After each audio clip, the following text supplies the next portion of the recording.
pambola yo bisika nyonso zolanda biso. Mungu akubariki mahali pote unatufuata. Olambo na Nzambe ezala likolo na yo. Wema ya Mungu iwe juu yako. Toza kolobela sur le méchant, tunazungumzia kuhusu waovu, les ennemis. maadui. Et tolobaki chaque moto azana ennemi. Na tulisema kila mtu ana adui. Ezana ba ennemi visible et invisible. Kuna maadui wa kuonekana na wasioonekana. Ezana ba ennemi connu et inconnu. Kuna maadui wanaojulikana na wasiojulikana. Oyo alobi azana ennemi te yemo kwa za ennemi ya vina ye. Anayesema hana adui mwenyewe ni adui wa maisha yake. Parce que même Nzambe azana baini. Maana hata Mungu iko na maadui. Et Bible zolo banabiso ke Biblia inatuambia kuwa ennemi adui aza moto oyo ameditaka toujours le mal. Ni mtu anayetafakari mabaya siku zote. Et pas na ye même ba camarade bazana grâce te na miso na ye. Na mbele zake hata marafiki hawana kibali. C'est sous-entend que akosala mabe même camarade moninga na ye. Inawezekana ni kusema kwamba anaweza mkosea hata rafiki yake. To mona saki que Jésus Christ vi na ye nyonso na zena mokili. Akutanaki na bitumba ya makase na opposition ya ba pharisiens, ya ba sadduciens na ba grands principaux sacrificateurs. Tulionyesha kwamba Yesu Kristo maisha yake yote tokea kuzaliwa ilikuwa ya vita na Masadukayo, Wafarisayo hata na makuhani wakubwa. Et bien aimé dans le Seigneur, pendwa katika Bwana, toza kokenda malembe par la grâce de Dieu. Kwa neema ya Mungu tunaendelea polepole. Et dimanche na Jumapili tolobaki likolo ya Shiba. Tulizungumzia kuhusu Shiba. Et tolobaki chaque famille ezalaka na Shiba. Na tulisema kila jamaa ina Shiba wake. Et tolobaki Shiba za ennemi à écraser. Tulisema Shiba ni adui ambaye sherti akanyagiwe. Parce que Bible zolo banabiso clair. Maana Biblia inatuambia wazi que Shiba azalaki ko comploter contre son maître Mephibosheth. Ya kwamba Shiba alikuwa akiunga shauri mbaya juu ya bwana ama kiongozi wake. Et bien aimé dans le Seigneur, mpendwa katika Bwana, Shiba aza ennemi à écraser. Shiba ni adui ambaye naomba kanyago. Parce que Bible zoloba avec Dieu nous ferons des exploits. Maana Biblia inasema pamoja na Mungu tutafanya mambo makubwa. Et il écrasera nos ennemis. Naye atawasaga maadui. C'est sous-entend qu'il y a des ennemis à écraser. Ni kusema kuna maadui ambao naomba wasagiwe. Nzambe na lola apambola. Mungu wa mbingu akubariki. Lelo tolingi toloba le méchant du bureau. Leo tunataka tuzungumzie waovu wanaokuwa katika office. Cela veut dire ba ennemi na kati ya musala. Ni kusema maadui katika kazi. La ndanga na sujet ya lelo parce que Nzambe akeko pambola yo. Nifuate vizuri kwa somo ya leo maana Mungu anaenda kubariki. Bien aimé ezana ba méchant au bureau. Kuna waovu katika office. Ezana ba ennemi ya musala. Kuna maadui wa kazi. Ba ennemi na kati ya musala usala. Maadui ndani ya kazi unaofanya. Ba ennemi na kati ya entreprise. Maadui ndani ya kampuni. Awa nazola ba ennemi ya famille. Hapa sizungumzie maadui wa jamaa. Nazola ba ndoki ya libota te. Sizungumzie wachawi wa jamaa. Mais nazola ba ennemi o basana kati ya musala. Ila nasema maadui walio ndani ya kazi. Le méchant du bureau. Watu waovu walio ndani ya kazi. Ezo dépendre na ndenge mutu azoela musala. Inalingana na jinsi ulipata kazi. Ezana batu bazwa musala ya Nzambe ya pesa bangu. Kuna watu walipata kazi ambayo ni Mungu aliwapatia. Basimba kiste. Hawakugusa dawa. Bakota nda kwa nganga te. Hawakwenda kwa mfumo. Basambela. Waliomba tu. Bakota ba jeu de prière. Wakaingia maombi na mafungo. Basala ba sacrifice. Wakatoa sadaka. Baluka Nzambe. Wakamtafuta. Nzambe yokela bango mawa apesa bango musala. Akawarehemu wakawapa kazi. Ezala masu basambela te. Kuna wengine hata wakuomba. Grâce kake kwela ye. Neema tu ikamwangukia. Pe azwa musala. Na akapata kazi. E musala wana epambola ye. Na ile kazi ikambariki. Mais kokanisa tende ngozwa musala par la grâce de Dieu. Usiwazie jinsi ulipata kazi kwa neema ya Mungu. Ndeba mususu bazwa musala bongo. Na wengine wote walipata vile vile tu. Hapana. Ezala mususu bazwa musala. Kuna wengine walipata kazi. Na nzela ya kisi. Kupitia uchawi. Ba consultant ba grand marabout. Walitembelea wafumu wa. Ba consultant ba grand féticheur. Walitembelea wafumu wa. Yango ba koma place bazali. Na ndio maana wakafika jinsi wali. Ezala batu bazwa musala na nzela ya masumu. Kuna wengine walipata kazi kupitia dhambi. Ba msusu bazwa musala. Wengine walipata kazi a cause ya masumu ya péché basala. Kwa sababu ya dhambi waliofanya. Atambola na bakonzi. Alitembea na viongozi wa. Et puis azwa musala. Baadaye akapata kazi. Ezala msusu bazwa musala. Kuna wengine walipata kazi. Parce que ye na mokonzi ya place wana. Maana yeye na kiongozi wa hiyo fasi. Baza peut-être na même loge. Pengine wako katika shirika moja au chama. Baza na même confrérie ya kindoki. Wako katika shirika moja au chama. E na nzela ya kindoki wana. Na kupitia ile uchawi. Na nzela ya kukutana na bango. Kupitia kukutana kwa ya kifrère na bango ya mulili ya ushirika yao ya giza, apesi musala, akampa kazi. bamusu bazwa musala a cause ya nzambe. Wengine walipata kazi juu ya Mungu. Peut-être azako kote église moko na chef, Pengine alikuwa akichangia kanisa moja na kiongozi. elingi koloba chaque mutu ayebi ndenge azwa musala. Nikisema kila mtu anajua namna gani alipata. Place ozola nangai oyebi ndenge ozwa musala. Kwenye unanifuata unajua namna gani ulipata hiyo kazi. Soko za travailleur, Kama wewe unafanya kazi. soko zo sala, Kama unatumika. oyebi nini ekoti so place wana. Unajua nini ilikufikisha. O accéda na musala na ndenge nini. Namna gani ulifikia kwa ile kazi. Soko yo kota par la grâce. Kama uliingia kwa neema. Soko kota na zela procuration. Kama uliingia kwa kutumiwa. Soko kota nzambe nde atia yo wana. Kama ni Mungu ndio alikutia. Ezana batu bakota na musala parce que basimba kisi. Leo kuna wengine walipata kazi maana waligusa dawa. Ezana batu bakota na musala parce que bakota loge. Kuna wengine walipata kazi maana waliingia katika Ba initia bango na occultisme. wakashirikishwa uchawi. Bakota na misala mulili. Wakiingia katika kazi. Bazana basinga na loketo. Wanakamba mairizi. Bien aimé dans le Seigneur. Pendo katika. Yango sala bazala na musala. Na ndio ilisababisha wapate kazi. Maintenant na musala toye ko sangana. Sasa katika kazi tunakuja kukusanyika. Eloko ememi biso wana eza musala. Yenye natukutanisha pale ni kazi. Batu babimi bikolo. Watu wanatoka mataifa mbalimbali. Babimi bamboka ekeseni. Wanatoka katika nchi mbalimbali. Bamusu babimi Mali. Kuna wengine wanatokea Mali. Bamusu babimi Europe. Wengine wanatokea Ulaya. Bamusu ba Congolais. Wengine ni Wakongomani. To sangani biso nyusu na musala. Sote tunakuja kutanikia Me mkazi. eloko mutu ayeba Sasa kate. kitu yenye mtu ajuake. Eloko yo yebite. Kitu yenye unashindwa tambua.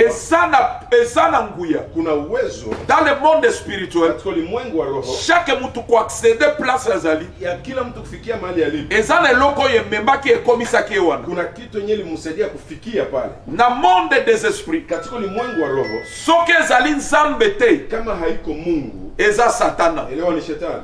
Et soki eza satana te. Na kama haiko shetani. Ozokozala na yo victime. Utakuwa kwa muhanga. Betela tangu toza na musala. Sasa wakati tuko ndani ya kazi. Toye mboka. Tunakuja tu tunakutana. Eloko esangisi biso eza musala. Inatukutanisha ni kazi. Na kati ya musala. Ndani ya kazi. Ezalaka na batu ya bien. Kunakuwa watu wazuri. Batu ya nzambe. Watu wa Mungu. Baza na motema ya bien. Wana roho nzuri. Mais na kati ya musala aussi. Ila ndani ya kazi. Ezalaka aussi na bandoki. Kuna wachawi. Ezalaka aussi na batu mabe. Kuna watu wabaya. Na ngena loba la méchanceté. Nataka nizungumzie uovu du bureau. Ya ndani ya ofisi. Ba ennemi na kati ya musala. Maadui wa ndani ya E na kazi. kati ya musala. Na ndani ya kazi. Ezalaka pe na batu mabe. Kuna kuwaka watu wabaya. Batu mabe wana. Wale watu Tena wabaya. zo benga bango bayini ya musala. Hawa wanawaita maadui wa kazi. Bato bazo combattre ba mususu na kati ya musala. Ni watu wanaopiganisha wenzao ndani ya kazi. Tokotanga Daniel rapidement. Kwa upesi tutasoma kitabu ya Daniel. Tomo na Bible yebiso ni. Tuone Biblia inatuambia nini. Kobosa na te grand thème na biso. Usisahau mada kubwa yetu. Eza les ennemis. Ni maadui. Et bien aimé dans le Seigneur. Pendwa katika Bwana. Tozo sambela pour cause à la victime te. Kusudi usipate kuwa muhanga. Zambe na lola apesa yo victoire. Mungu wa mbingu akupe ushindi. Na bakomba nyonso. Ushindi mbele ya vita yote. Ezala ya bandoki. Iwe vita ya wachawi. Ezala ya maladie. Iwe vita ya magonjwa. Ezala ya famille. Iwe vita ya jamaa. Zambe abundela yo alongisa yo. Mungu akupigania. Elelo tozo sambela. Na leo tuko tunaona. Pona ba ini ya bureau ya musala. Maadui wa kazi. Place ozo sala. Mahali unatumika. Est-ce qu'on kotanga Bible s'il vous plaît?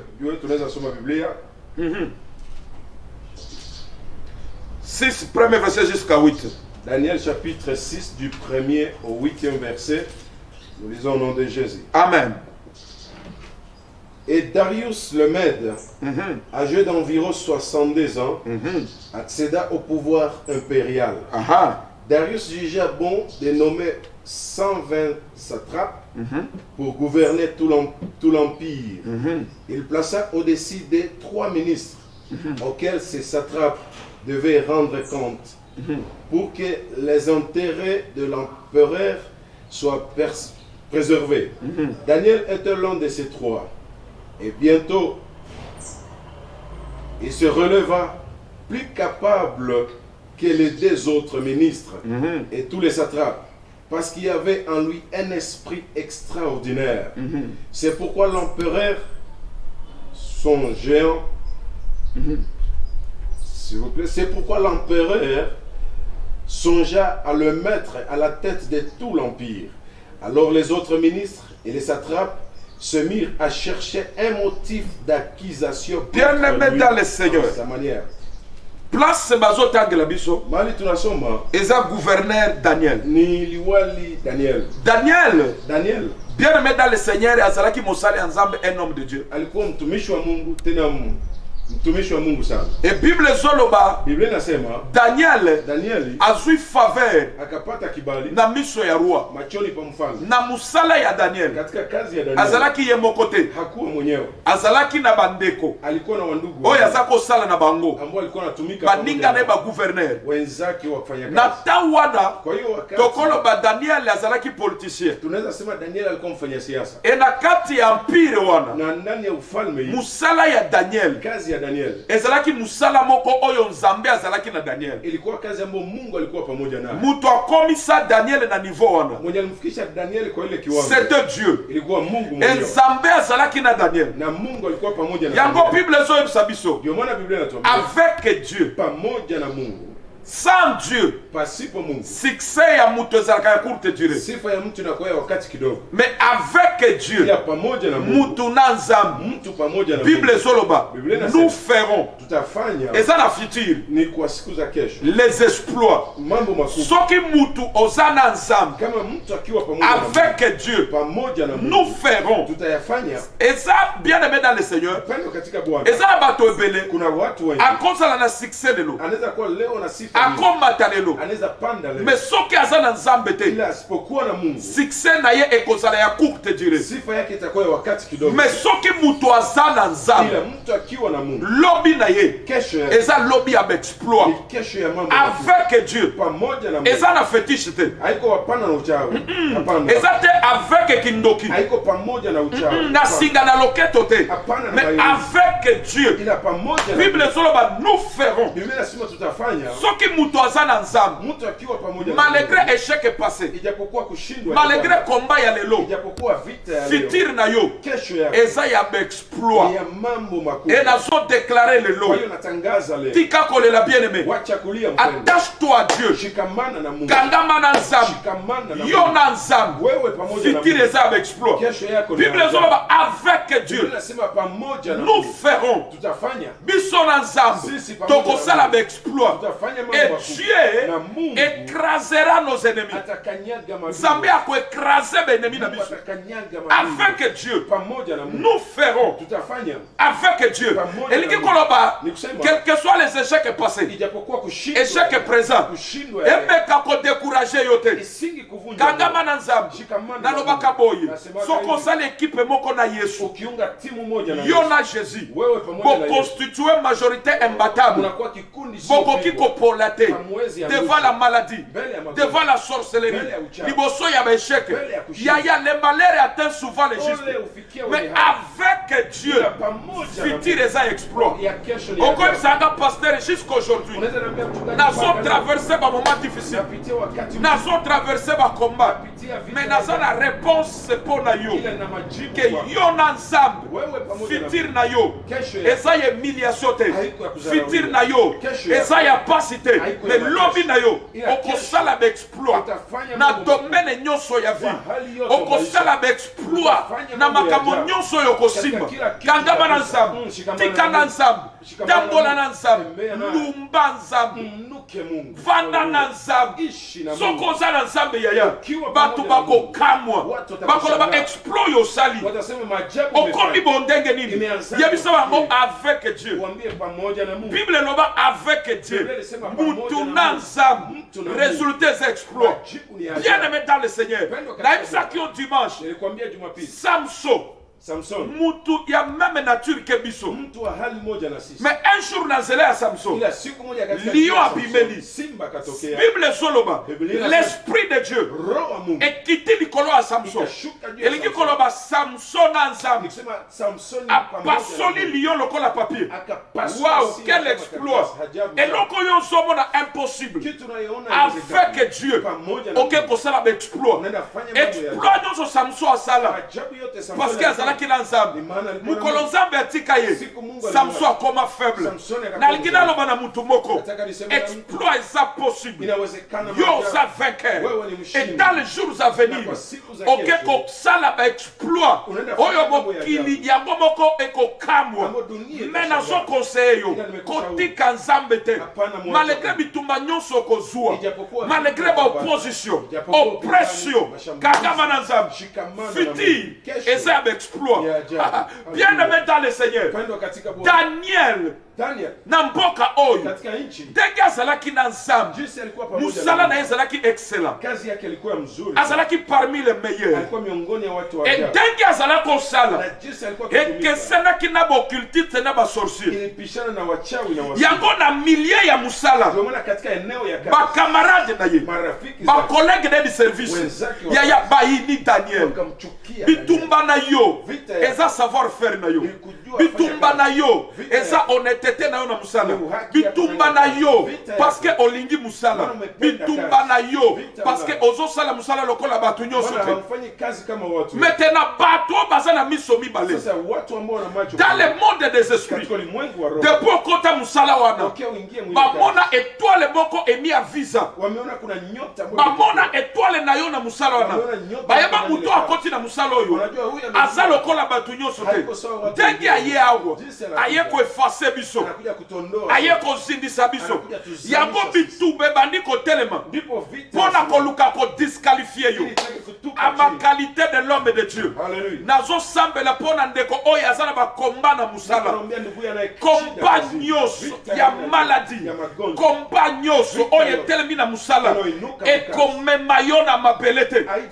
Bien aimé dans le Seigneur, eza na papa moko aye komona ngai ayebisi nga l'homme de Dieu nazo souffrir, et ntango namoni papa wana papa aza paralysé bazomema ye alobi pasteur oyanga paralysie ya nzambe te oyanga misala ya mulili ntango bapromouvoir ye amati na musala deuxième jour ya musala azokenda na bureau ntango azopenda tiroir atala na tiroir azomona makila atelemi abengi mutu aza kobongisa biro alobi oyo eza nini ayebisi chef nga mpe nafongola te e aye anetoye yango ekomi azalaki mpenza na révélation te na makambo ya nzambe kozonga na ye na ndako meme nuit apike crise e bakende na hôpital kobima na hôpital paralysie générale mutu azoyeba lisusu te batraite ye bamemi ye Inde bamemi ye wapi mutu azobika te na suka ye koyoka biso akomprendre ke depuis mikolo nyonso oyo nazalaki na se na bela te me mokolo kaka bazopromouvoir ngai deuxième jour okota na biro nazomona makila mbala moko lobi yango nakomi paralysé.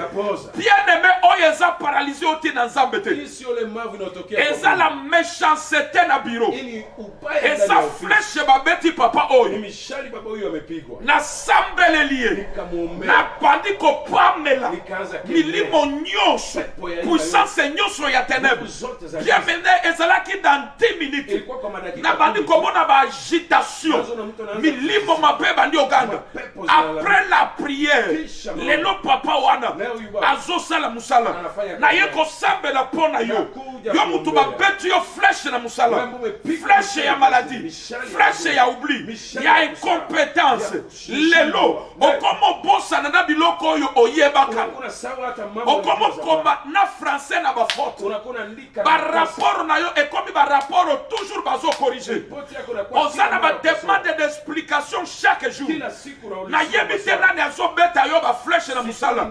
méchant nyonso oyo azobundisa yo na biro lelo nzambe na ngai ake kolongola ye pembeni na yo na kombo na Yesu nazosambela que le Dieu de la Bible abundela yo place ozola na ngai. Daniel komba na ye ezalaki komba ya musala bakolege ya Daniel batelemeli Daniel balobi alingi amimona nani ye nde akomi nani na biro akuta biso awa ndenge nini alingi amonela biso bitumbe bandi ya se babandi osala complot pour que badétruire Daniel. Complot na bango esimbaki te. Daniel azalaki excellent parce que azalaki na esprit supérieur ye na nzambe ezalaki victoire na victoire nyonso baza kosala ezala kosimba te ti ennemi ya Daniel baya kosala complot bulo babomba Daniel. Daniel bitumba na ye parce que azalaki kosala na bokirtiste, parce que azalaki kosala na bandoki. Bien aimé dans le Seigneur, ton combat parce que ozo sala na batumabe, ozo sala na bandoki, ozo sala na bato bazo supporter te votre manière de faire. Yango bazo lukansela nyonso ba détruire carrière na yo, ba détruire musala na yo. Na solo bana mutumo ko musala oya sana ba komba na musala tengo zola na ngai sambe na lola ke ko bundela yo. Et bien aimé dans le Seigneur, bato yo ba réussir kokanga Daniel, kokangisa Daniel, ba réussir kobwakisa Daniel na libulu ya bankosi. Mais gloire au Seigneur, Zambe na lola a délivré ki Daniel na kati ya libulu ya bankosi. Yango nazo prophétiser likolo ya muto ya zola na ngai, quel que soit bitumbe kotelema likolo na yo, Zambe na ngai ake kolongisa yo. Nazo na muto azolekela bakomba na musala na ba collègue de service nyonso bako comploter likolo na yo ekozala ni le sans effet. Et Bible soloba ba réussir ko bwaka Daniel na libulu, ba réussir ko bwaka Daniel na kati ya pui. Mais Zambe na lola a délivré Daniel.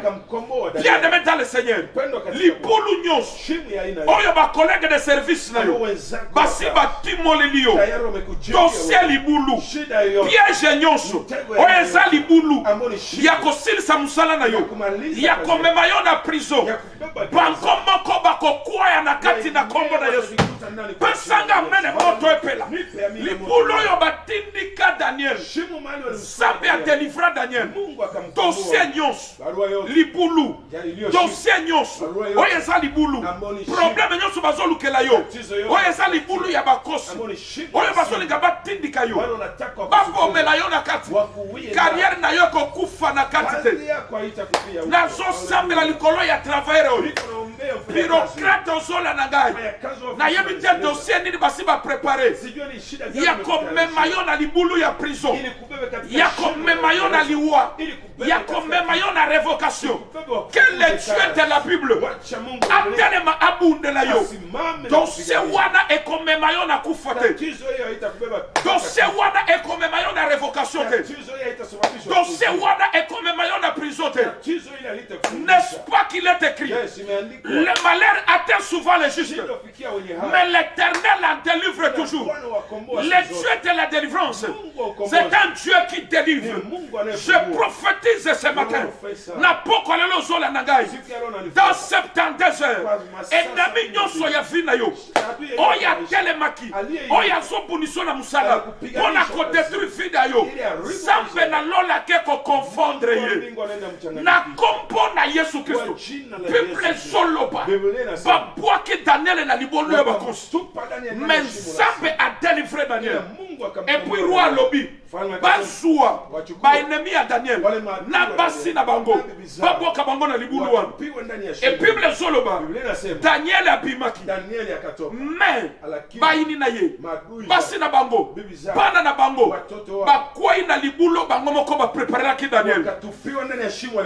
Bien aimé dans le Seigneur, il y a des hommes diaboliques, il y a des satanistes na ba bureau na ba entreprise baoyo bazui entreprise en otage na kindoki yo moko ozo vanda boye muto ozo gérer entreprise lokola bien familial kolobi bande konanga ataki ndokeze so ko bomba na te muto asa komi opposé bo vandi boye kolobi oyeza biro ya tata na ye ya mama na ye or que 5 grands frères tichers azui batu nyonso en otage azo gérer biro lokola bien familial à ma qualité de l'homme de Dieu.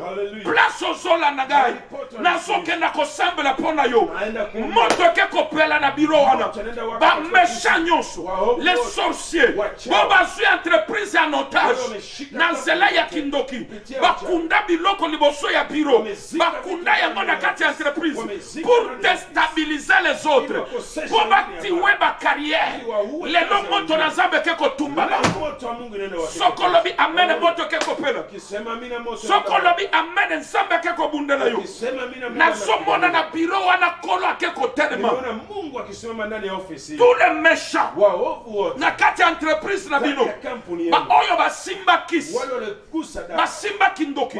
Ba sala ba pacte. Na monde occulte. Lelo ba sui bureau en otage. Un groupe d'individus ba sui bureau na bino en otage.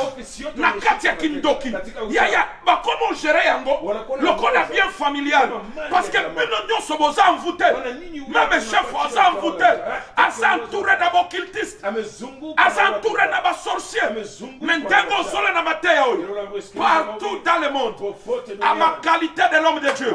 Nazo sambela pona yo pona biro na bino. Bando kinyonso. Oyo ba sui biro na bino en otage. Lelo sambe ke ko expose bango. Na kompona Yesu Kristo. Nazo libérer biro na bino. Nazo libérer entreprise. Sous l'oppression démoniaque. Nazo libérer biro oyo. Sous la puissance de l'occultisme. Oyo so régner et so envoûter tout le monde. Moko apeki ngai. Alobi tati sambela pona ngai. Babetinga flèche. Babetinga flèche na musala. Yo mo beti flèche. Musala na yoko bete ka batu flèche. Mutu abonga na birote. Obeti ye flèche. Lelo ndenge na zo sambela.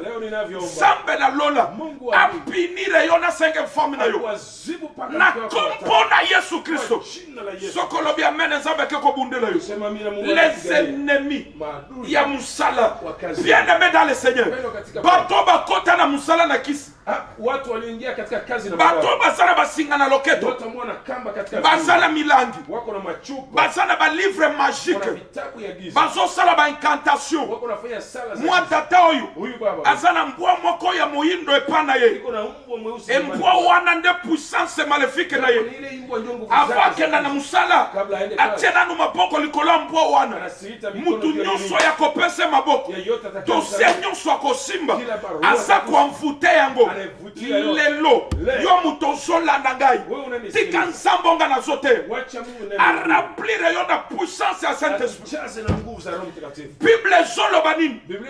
Bible zoloba soko tangi makomi soko tangi Luc 10:19 Bible zoloba voici je vous ai donné le pouvoir de marcher sur les serpents et les scorpions et sur toutes les puissances de l'ennemi. Et rien ne pourra vous nuire.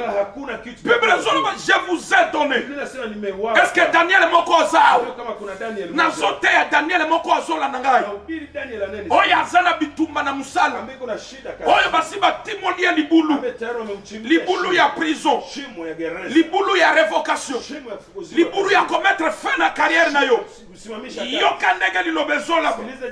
Voici je vous ai donné le pouvoir. Jésus azoloba je vous ai donné le pouvoir. Binoba chrétien Daniel ozana komba na musala Zambelo je vous ai donné le pouvoir de marcher sur les serpents. Ezana batu serpent azana vene na musala sur les scorpions. Ezana batu scorpion na ko parler sur le mystère des animaux dans le monde spirituel. Ezana batu ya bazana vene malade ozana ngo eza vene babetule yango na musala sur les serpents sur les scorpions et toute puissance de l'ennemi. Et rien ne pourra vous nuire. Mon côté qu'on nuire yo. Denge ba nuire Daniel te. Daniel nsambe abundela ye. Yope ba meshanyo so ya musala. Ya musala ya tata na bino. Ya musala ya mopali na yo. Ba konuire yote au nom de Jésus. Nyonso ba so planifié pour vous nuire. Yo za la pouvoir. Ya ko marcher likolo na bango yango nazo sakola tika ane oy obana ko marcher likolo ya kindoki na musala likolo ya mvutema na musala nyonso bazo sala na entreprise na bino eko sala yo elokote okonyata yango parce que nzambe apesa yo pouvoir.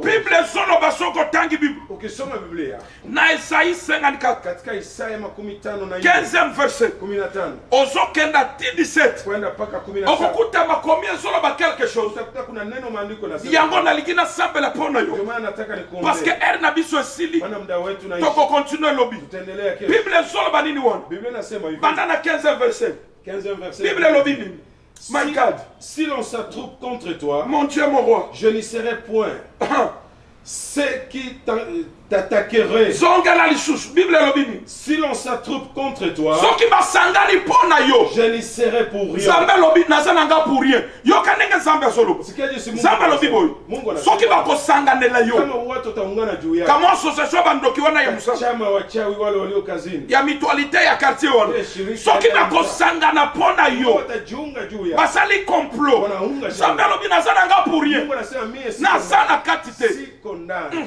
avancez ceux qui t'attaqueraient bao bakoatake yo et ceux qui s'attrouperaient contre toi baoyo bakosangana mpo na yo tomberaient devant toi bakokwaya liboso na yo mon Dieu mon roi Alléluia. je prophétise ce matin na poko lelo ozola na ngai baennemi nyonso bakotelemela yo bakokwaya liboso na yo na kombo na Yesu watanguka mbele yako bible elobi bao nyonso bakosangana Biblia inasema wote ambao watakusanya contre yo kuinukia wewe bakokwaya na makolo na yo watanguka mbele et nazodeklare na ane oyo natangaza nazoprofetize na ane oyo que les ennemis ya biro baméchant au travail tana bango ekoki o bakoki kokwaya na makolo na yo dossier nyonso o bazomonte ya kodetruire yo eke kozongela bango na kombo na Yesu warudi wenyewe kwa jina flèche na bango nyonso ya paralysie ya maladie ya envoûtement osalaka baperte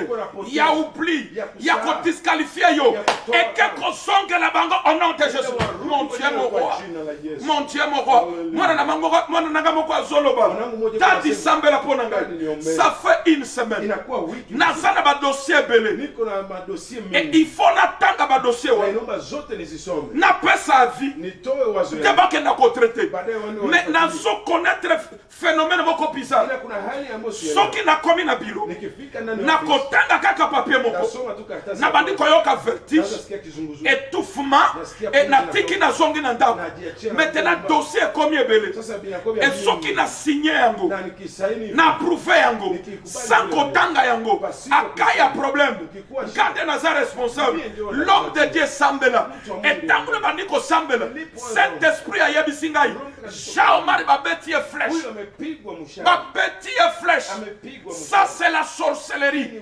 bazolinga baenvoûte ye akomettre baerreur pour que barevoke ye na esi ye fils ozokenda na biro ntango ozokoma na biro ozobenga ngai etango abengi tobandi prière ezalaki dans 15 minutes après prière lobi yango seconde na ye adémissionné bien-aimé dans le Seigneur nake kosambela na pokwa lelo oyo nyonso aza na biro na yo oyo nyonso osalaka na ye azosala bacomplot azosangana mpona kodétruire yo ake kokwaya na kombo na Yesu tanga 16e verset rapidement le méchant au bureau les ennemis du travail bato ozana bango na musala bazobetwa baflèche bible elobi nini na 16e verset rapidement moi j'ai créé les forgerons nzambe elobi moi j'ai créé les forgerons j'aime Dieu tanga français bien papa tanga français bien nzambe elobi moi nzambe azomibeta tolo gai j'ai créé les forgerons quel forgeron bible ozoloba nini qui attisse le braise et en retire une arme façonnée pour l'usage auquel il la destine. Alors bibo nazokenda malemi nzambe alobi boye forgeron oyo azobongisa ba arme ngai nzambe mimi Mungu nde na créa ye John limuumbaka mobongisi minduki nzambe alobi akelema na ngai satana tende akela ye oyo azobongisa ba arme traditionnelle arme ya kindoki ezala moderne nzambe alobi ngande nakela ye azala sorcier azala occultiste même Satan nzambe akela ye akoma Satan suite ya rébellion na ye mais nzambe azoloba mobongisi minduki ezala ya kindoki ezala ba flèche ezala ba mopanga nyonso mutu akela bango ngai nzambe alobi ngane na kela bango nzambe alobi nini avancer la parole de Dieu. Et j'ai aussi créé celui qui va détruire l'arme. Alors, Nzambe, nakelaki lisusu pour la deuxième fois. Muto ya ko détruire. Arme oyo forgero azobongisa. C'est sous-entend que ezala ba ennemi ba fabricateur ya ba arme. Nzambe aussi a créé aussi groupe mususu ya ko détruire ba arme oyo ezobongisama na ba fabricateur na yango. Aliumba kiumbe ingine ya kuharibu silambo wale watengeneza silaha waliyatengeneza. Nazo zongela. Zambelo bingana na kaya forgero. Mungu anasema ni mimi ni muumba. Oya zobongisa ba arme. Anatengeneza silaha. Nzambe alobi lisusu. Mungu anasema. Na kelaki lisusu. Nikaumba tena. Mutu pona ko détruire. Mutu ili haribu. Ba arme oyo forgero azobongisa. Silambo mfwa vyuma anatengeneza. Avancez. Biblia inasema verset 17. 17 alobi nini? Toute arme fabriquée pour te faire du mal. Alobi toute arme fabriquée. Toute arme. Si Bible alobi tout, cela veut dire c'est tout. Biblia ikisema yote ni yote. Eza la arme physique. Iwe silaha ya kimwili. Eza la visible. Iwe sio. Eza la invisible. Bible alobi toute arme. Biblia inasema silaha. Elikoloba tout. Visible et invisible. Spirituel et matériel. Bible alobi arme nyonso. Biblia inasema silaha zote. Oyo forgero azobongisa. Amomfwa vyuma anatengeneza. Toute arme. Silaha zote. Oyo forgero azobongisa. Amomfwa vyuma anatengeneza. Zambe na pomoyo. Pesanga mene moto epe la place au sac. Mon Dieu mon roi. Eza na forgero moko na musala na yo. Eza na forgero moko na ndaku na yo. Na fi na yo. Oya sobongisa ba arme. Visible et invisible. Oya sopeto ba flèche invisible. Oyo kika na tongo boye. Pensez bandi ko suwa yo. Mode de tête moko exagéré. Ok na l'hôpital malade exaté. Zambe lopi boy. Yende a créé mbongisi arme. Yen sambe kaka. A créé lisusu. Ya ko détruire ba arme on. Et naza parmi équipe oyo Nzambe atinda pona ko détruire misala nyonso ya Satan. Parce que Bible lobi apesanga pouvoir ya ko marcher likolo ya serpent, likolo ya scorpion, na toute puissance de l'ennemi.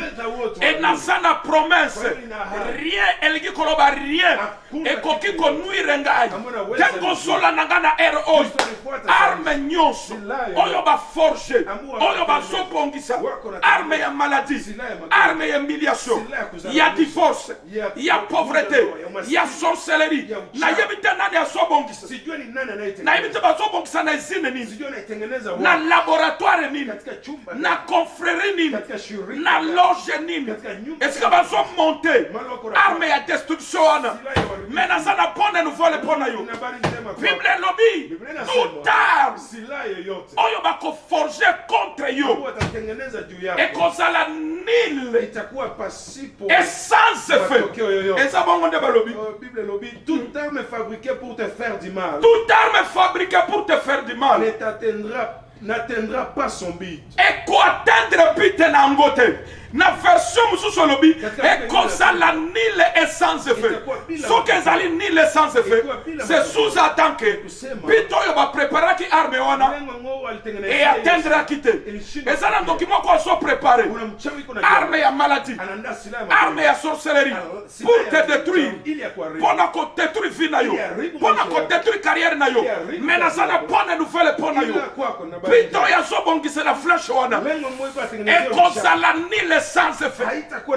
Place aux allées aux solo ba nil sans effet.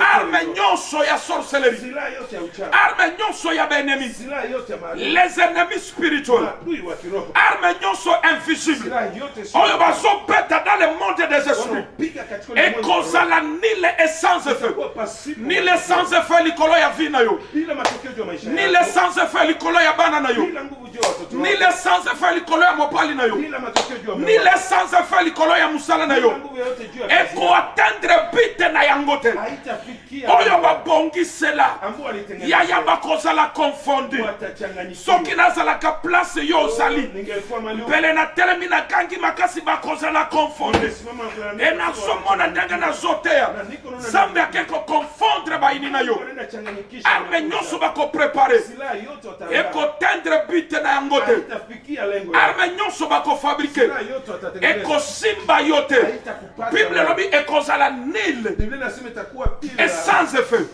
Silisema komito Nzambe, tous tes accusateurs en jugement, et tu pourras confondre tous tes accusateurs en jugement, car tel est l'anapage de serviteur de l'Éternel. Balobi ba accusateur na yo nyonso. Ba batu bazo accuser yo. Balobi oko confondre bango. Ba accusateur na yo nyonso. Ba nyonso bazo accuser yo. Na hôtel maléfique. Na confrérie ya Kindoka.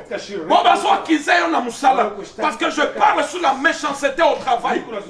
Le méchant au travail. Les ennemis na travail. Accusateur, on va accuser yo et pas chef, la direction générale, même ma fausse accusation. Bible les oya bisangai, osana promesse, il y a qu'on confondre bango. Votre version y a effet et qu'on confondre bango, qu'on condamne bango. Na compona Yesu Christ. Sambe pambola yo place ozola nangai. Tombola maboko mibaleto sambe. Est-ce que nako sambela na travail moko? Est-ce que nako sambela na bureaucrate moko? Parce que na ligina sambela samba pesa yo victoire na entreprise na yo, na organisation na bino, place aux sala, place aux engagés, place aux na contrat que le Dieu de la Bible a exposé ba ennemi nyonso ya musala bo bazo combattre yo, bo bazo ngaba mema yo na libulu, boyo basi bazwi musala na bino en otage na nkuya ya Kindoki. Zambe akeko confondre bango, ozo tombola maboko mibale likolo, ozo pele la moto na Nzambe ekita na musala na bino, expose ba féticheur nyonso, ba sorcier nyonso, les méchants nyonso, bo bazana musala bazala expose, boyo bazana mboka na yo, boyo bazana étranger na filière nyonso ya musala na bino bazala expose, bo bazana ba prise ya décision bazala expose, penta baboko bazala expose. Mon Dieu mon roi, de quoi yazo sambela, le méchant au travail, les ennemis na musala bazala expose, ba échouer na kombo na Yesu Christ. Zambo yo bundela Daniel, bundela mon frère, bundela ma sœur, bundela ye, pesa ye victoire au nom puissant de Jésus. Bako démissionner, bako sala ba erreur, Zambe keko confondre bango, nyonso baso planifier et keko songe la bango na kompona Yesu Christ. Amen. Bien-aimé dans le Seigneur, nalika kina sambela na yo, mais toza na télévision TV ereza mkuse na sasa kidogo sana. Zambe na lola pambola yo, Mungu wa mbingu akubariki, apesa yo victoire, akupe ushindi. Le Dieu de Daniel, Mungu wa Daniel, c'est le Dieu de Jaomar, ni Mungu wa Dadi Omar, c'est le Dieu que je prêche. ni Mungu ninayemhubiri. Tikana musala wana, Wacha ndani hiyo kazi babenga ye kombo Nzambe na yo, ba muite Mungu wako. Oya bundela Daniel, Mungu aliyompigania Daniel abundela yo, akupiganie na wewe. j'ai la foi Na imani bakizateur, washtaki bakomploteur, wale wanaunga shauri bato bazo fabriquer ba arme, watu ambao wanatengeneza ba silaha dossier mbalimbali, arme, wanatengeneza mashtaki ya pour que mema yo na prison, ili kutupe gerezani, pour que mema yo na révocation, ili ifanye ufukuziwe kazi, pour que e disqualifier yo, ili ifanye ukuwe mtu ambao e umeshindwa, mema yo na lit ya hopital, ikuwewe katika kitanda e hospitali, kotisa yo na retraite prématurée. ifanye upate kuacha kazi mbele ya wakati. Nzambe akeko confondre bango. Mungu anaenda wachanganya. Akeko pesa yo victoire. Na anaenda kupa ushindi. Soko za elongo moko na ngai. Mungu pamoja nami. Ondimili loba oyo. Umeamini neno. Tengo zoloba amen. Yesu nasema Nzambe apesa yo victoire na musala. Mungu akupe ushindi. La volonté de Dieu. Eza pour que omata mikolo nyonso. Ile siku zote ozala parmi les excellents. Ukwe katikati ya washindi. Parce que yona nzambe. Bana wewe pamoja na oza obligé, oza appelé kosala exploit. Umeitwa kufanya mambo ya ajabu. Ennemi nyonso azo bloquer ba exploit na yo. Nzambe nanga confondre ye. Nazo sambela. Na entreprise wana. Na musala wana. Oke kosala ba exploit. Unafanya mambo ya ajabu. Yo kosala loko bontuna no asala te. Utafanya vitu ambavyo et okotika histoire na organisation na bino. Balobi tozalaki na jamoko awo. Makambo asala nanu mutu asala te. Et occultiste nyonso oyo akolinga kobebisa ton image akokutana na nzambe na nzela na ye etombe nyonso libulu nyonso fose nyonso oyo bakotimola bango moko nde bakokufela na kati. Mais yo tu reviendras toujours. Alléluia, utarudi kila siku. Tu reviendras toujours. Même sozola na ngoza na dossier ya makasi. Hata sasa uko nifuata una shida kubwa sana. Oyo meme mtu atale wale oyo eleki makasi. Anasema iko nguvu hii. Mais yo ko banga te. Usiogope. Daniel azaki na dossier ya makasi. Daniel alikuwa na shida ya kubwa. Mais azalaki innocent. Lakini hakukuwa na shida. Jusqu'à ce que babwake na libulu. Paka katupiwa ndani. Mais le Dieu de la Bible. Alongole na libulu. Nebite libulu nini ozala kati na tena. Oyo batu batindiki yo bakwesi. Yo moko yebitoko bimandenge ni. Mais gardez confiance na epanza. Le Dieu que je vous prêche. Oko kanisa ngai. Oko banalanda que nom de Dieu. Et ce jour-là, zina ngai change. Et nazo sambela pona mutu moko azola na ngai. Zambe ake kusala no makambo minene. Et moini na yo ko beta tolo teke alonga yo. Et zana bato kutana bango na nzela batali pembeni. Bako kate ko talo na biso. Parce que bazala ki sire basila ni na yo. Bazala ki sire basila ni na yo. Or que mwana bilaka kufa kate.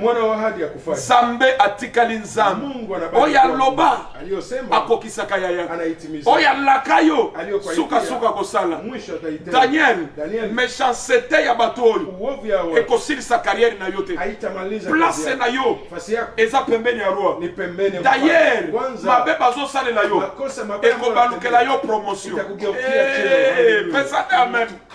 Kofunda bazofunda yo tango ko défendre tango ko confondre bango mpala moko eko promouvoir yo bango bakanisa ki bazo combattre Daniel orke combat na bango epesa Daniel promotion orke bazaki ba ennemi oyo ba eko pesa Daniel promotion yo travailler ozolanda ngai tes ennemis ya musala bitumba baimele bazo komela yo oko confondre bango et Nzambe akeko pesa yo promotion et nazo sambela promotion likolo ya mon frère likolo ya ma sœur tika Nzambe na lola apesa yo promotion ko utiliser même arme te na Satan. Garde silence, l'Éternel combattra pour vous. Et Nzambe akeko confondre bango Nzambe na lola pambolo yo pesa langa mbote na ndako tokomonana kesho tena lobi na poko kesho jioni tena. Kwa hiyo saa même chaîne na kwa hii chaîne moja Nzambe apambula yo. Mungu